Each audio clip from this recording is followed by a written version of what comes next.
सत्य है, ये सत्य ही मेरे शंकर है। और अंजनी मैया से कहा कि वो सत्य की क्यों मेरा शंकर जब लेता है तो थप्पड़ फाड़ कर देता है, और मेरा शंकर जब लेता है तो थप्पड़ मार कर देता है। जिस अंजनी मैया को एक भी संतान नहीं थी, उसी ही अंजनी मैया को 6 संतान हुए। हनुमान जी 6 भाई थे। कितने? 6। पता है किसी को 6 भाई थे हनुमान जी? नहीं पता। चलो अब अभी भी नहीं बताएंगे, अगली बार कभी बता जाएंगे, ठीक है। हम कभी कोई व्यापार करते हैं ना, या कोई फैक्ट्री या स्कूल कुछ भी चलाते हैं, तो उस समय पर जो है पूजा हनुमान जी के भाई की होती है, गति मानी, जो हमेशा गति चलाता है, हमेशा तुम्हारी बरकत। और मेरे बाबा ने जिसको दिया है तो खूब दिया है, और जिससे अगर मेरे शंकर ने लिया है तो उसके पास में एक कण भी नहीं छोड़ा। अंजनी को संतान नहीं थी एक भी, उसे 6 दी। जिस राजा दशरथ को एक भी संतान नहीं थी, उसे 4 दिया। जिस नंद के घर कोई संतान नहीं थी, उसे कृष्ण दिया। जिस करदम ऋषि के पास कोई संतान नहीं थी, 9 बेटी 1 बेटा लिए। मेरा बाबा जब देता है तो अपरंपार देता है, और लेता है तो थप्पड़। वो हनुमान जी महाराज जिनकी मां अंजना सत्य की पूजा कर रही है, और सत्य मानना कीजिए। हनुमान जी माता अंजनी के गर्भ से जब उत्पन्न होते हैं, प्राकट्य होता है हनुमान जी का, तो ये हनुमान जी कोई और नहीं, ये मेरे शंकर का ये अवतार होता है। मेरे परमात्मा की राम की लीलाओं में साथ देने के लिए मेरा शंकर का प्राकट्य होता है। और मेरे शंकर का जब प्राकट्य होता है हनुमान जी के रूप में, और हनुमान जी के रूप में प्राकट्य होने के बाद में, बताओ हनुमान जी का जन्म कब हुआ था? हाँ जी, हनुमान जी का जन्म कब हुआ? याद है किसी को? कब हुआ?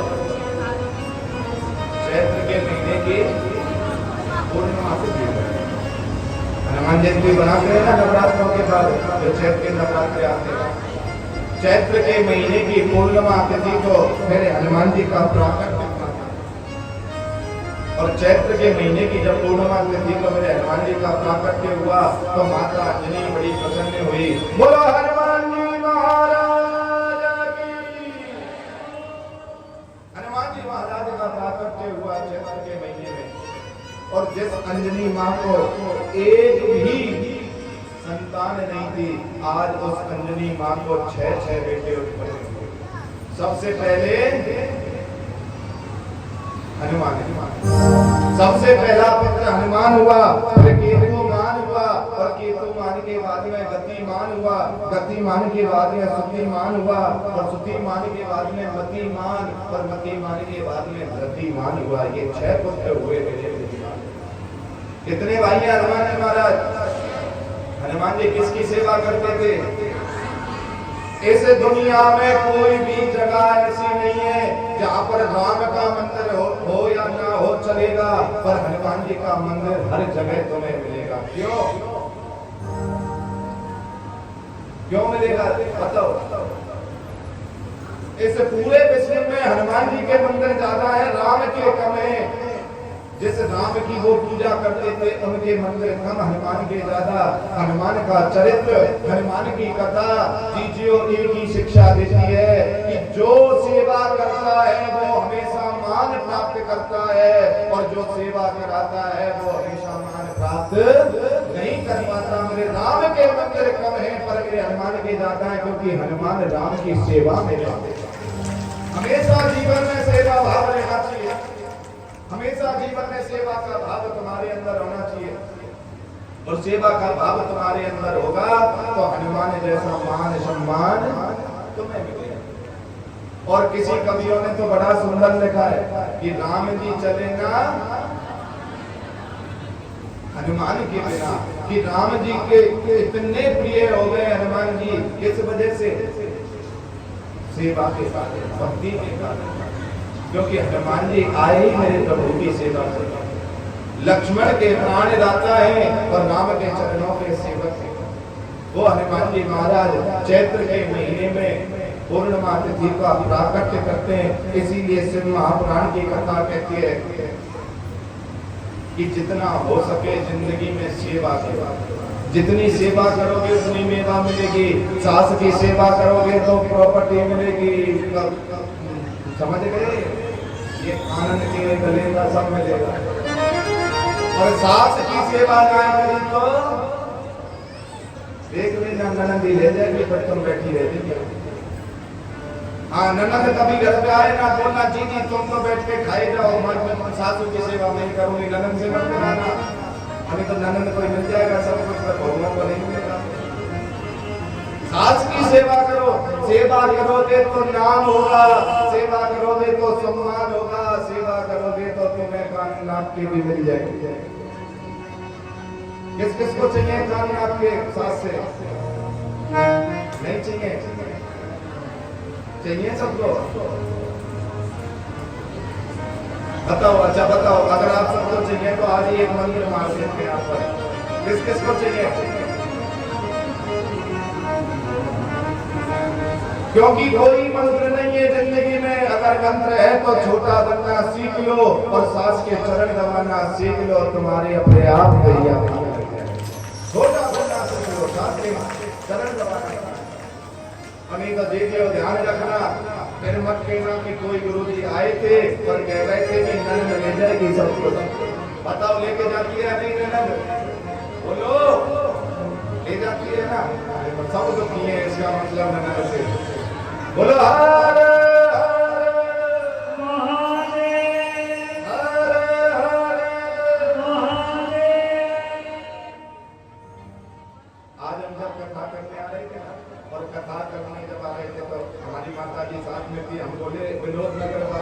कथा शुरू हुई है ना, बड़े प्रसन्न चित्त रहने लगे। आप रह रहे हैं ना चैन से, बड़े प्रसन्न। बताओ किसको कोई दुखी मन दुखी हो रहा हो या मन, सबको एक ही चिंता रहती है बस कब 2 बजे हम कब कथा में बने। बताओ रहती है नहीं रहती? क्योंकि हमारे गुरुदेव कहते थे लाला मोहित, कथावाचक संसार में बहुत है, परंतु सच्चा कथावाचक वो है जो परमात्मा की प्राप्ति करा दे, आत्मा से दुख मिटाकर प्रसन्नता भर दे, जो मुस्कुराहट बनी रहे चेहरों पर जाकर। और सत्य बताना दीजिए, जब अपने घर जाती हो कितने प्रसन्न मन से जाती हो। आस पड़ोस को या घर में कहते जरूर होंगे आज ये बोला, ऐसा मत करो वैसा मत करो। बोलो होता है या नहीं? तो यही प्रसन्नता है और यही भगवान का वरदान है। इसीलिए कहता हूँ छोटा बन जाना और सास की सेवा करते रहना, जीवन प्रसन्नता से भरा रहेगा, कभी दुखी नहीं, हमेशा प्रसन्नता से भरा रहेगा। और तुम जाकर भगवान को दुखी करोगे, तुम हमेशा रोते रहोगे, तुम हमेशा दुखी रहोगे, जाकर भगवान को बार बार तुम कुछ बोलोगे तो वो भगवान भी दुखी हो जाते हैं। और एक प्रैक्टिकल बताऊं, आप किसी भी पड़ोसी के घर पर जाओ, दरवाजा खटखटा कर कहो कि जीजी नमक खत्म हो गया है दे देना, तो क्या करेगी वो? है जी दे देगी ना। तुम दोबारा जाओ, आज नमक खत्म हुआ, कल फिर पहुंच गए, फिर दरवाजा खटखटाया, हम जीजी की मिर्च खत्म हो गई, आज मिर्च दे देना। क्या करेगी? दे देगी ना दूसरे दिन। अब तीसरे दिन फिर खटखटा दिया दरवाजा, बोले जी आज चाय की पत्ती खत्म हो गई है, चाय की पत्ती दे देना। क्या करेगी? दे देगी तीसरे दिन भी चाय की पत्ती दे। और चौथे दिन जब तुम जाओगे दरवाजा खटखटाओगे तो क्या होगा? क्या होगा? चौथे दिन जाओगे दरवाजा खटखटाओगे तो वो जीजी नहीं आएगी बाहर। कौन आएगा? नहीं, बच्चा आएगा। और आते ही वो बोलने नहीं देगा, तो मैं पहले कहेगा मम्मी घर पे है। वो लोग कहेगा या नहीं कहेगा? मम्मी घर पे नहीं है। उसी तरह भगवान रोज जा जाकर तू उसे दुखी करेगी तो वो भी एक दिन जब तू आती है ना तो छोड़ के भाग जाता है, आएगी रोएगी प्याएगी मैं चला आएगा। इसलिए भगवान को दुखी मत करना, उसे रोज रोज मत बोलना कुछ भी। एक बार बोल दिया मैं छुट्टी, अब तू जान और तेरा काम जान। मेरी बिगड़ी बनाना, छोड़ दी कश्ती अब तेरे नाम पर अब किनारे लगाना। हे शंकर, हे आशीश्वर महादेव, अब तो तू जाने अब तेरा काम जाने। इसलिए बार बार मांगने से तो लोग भी इज्जत नहीं करते, तो भगवान कैसे भक्ति सुनेगा। बार बार मत मांगना किसी से, बार बार मत कहना कभी भी जब बार बार मांगोगे तो कोई भी तुम्हारी इज्जत नहीं करेगा और कोई भी तुम्हें कृपा का पात्र नहीं बनाएगा। इसलिए परमात्मा की कथा सुनो, प्रसन्नचित्त होकर सुनो, और परमात्मा की कथा के बाद में हमेशा प्रसन्नचित्त रहो। तुम्हारे जीवन में कभी भी दुख नहीं आएगा। बोलो हरे हरे, संकट हरे, कभी भी जीवन में दुख नहीं आएगा। तो बाबा भोलेनाथ की कथा हमको यही शिक्षा देती है। बाबा आशीश्वर महादेव की कथा हमको यही शिक्षा देती है। और बाबा की कथा एक बात और अच्छी है कि जब तुम मरोगे तो शंकर भगवान कह रहे हैं मैं नहीं आऊंगा, जब तुम मरोगे तो मैं लेने नहीं आऊंगा, मैं विष्णु को भेजूंगा। क्यों? क्योंकि मेरी सवारी नंदी है और विष्णु की सवारी गरुड़ है। तो विष्णु जल्दी आएगा और मैं लेट पहुंचूंगा, और मरने से पहले कहीं घर वालों ने कुछ इधर उधर कर दिया तो दिक्कत हो जाएगी। इसलिए मैं पहले विष्णु को भेजूंगा। विष्णु आते जब हम मरते हैं, शंकर की भक्ति करते हैं, विष्णु लेने आता है।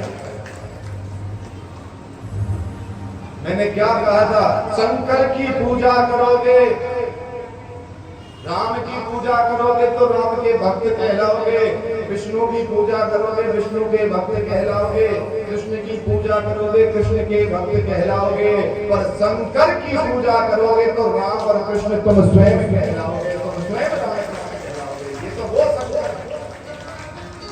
वो करुणा है। और देखो, मैं ज्यादा दूर की बात ही नहीं करता, मैं प्रैक्टिकली बता देता हूँ आज आपको। वो जो कल मैया थी ना, मैं जो यूँ कह रहा था, मैया कह रही थी जब आप कथा करते हो कुछ और लगते हो, अब कुछ और लगते हो।